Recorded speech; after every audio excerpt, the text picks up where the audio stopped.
Welcome back mga kalapatids, pakain tayo ng mga alaga natin.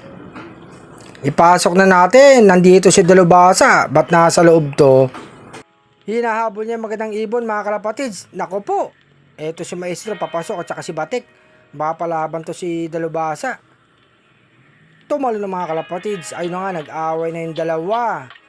Para yung matatapang anak ni Padrino, mga pangwala yung ibon mga kalapatids, natapon pa yung kainan nila mga kalapatids. Ayan, nag-aaway pa din.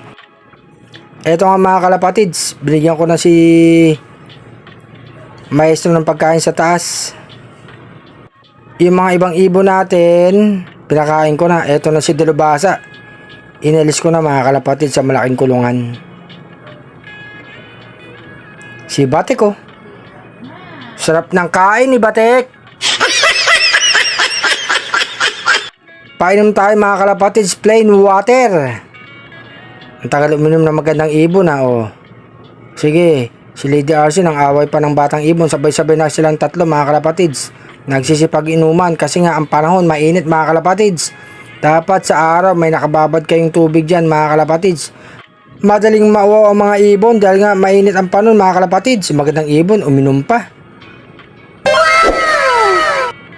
Yung ibang ibon natin mga kalapatids, nakakain na. Si Maestro nang habol pa mga kalapatids. Yung dalawang batang ibon, tumutuka pa. Basa talaga mga batang ibon. Magaganang kumain mga kalapatids.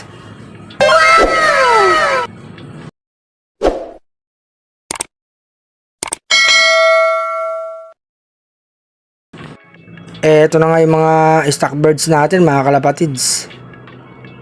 Yung magpares, mukhang magpaparisan tong dalawa. Si RC Stitchelbot at saka yung babaeng Bayo Pigeon mga kalapatids. Kondisyon na kondisyon tong dalawa mga kalapatids. Antay tayo ng itlog nila.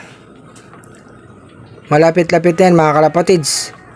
Ayan na mga kalapatids. Ayos na RC Stitchelbot. Nakapuntos na naman. Eto si Padrino mga kalapatids. Ang weather ayan medyo madilim na lang ng konti. Hindi lilipad yan mga kalapatids, mautak yan Alam niya ang panahon Alam niya pag maaraw at saka maaga pa lilipad yan. Pag mga ganitong medyo madilim na ng konti, hindi na lilipad yan. Gusto pa yatang pumasok dun kila RC Stitchelbot Pasok na, pangwalayo ang ibon.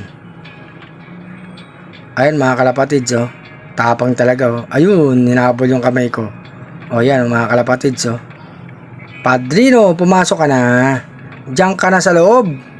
Nakakain ka na.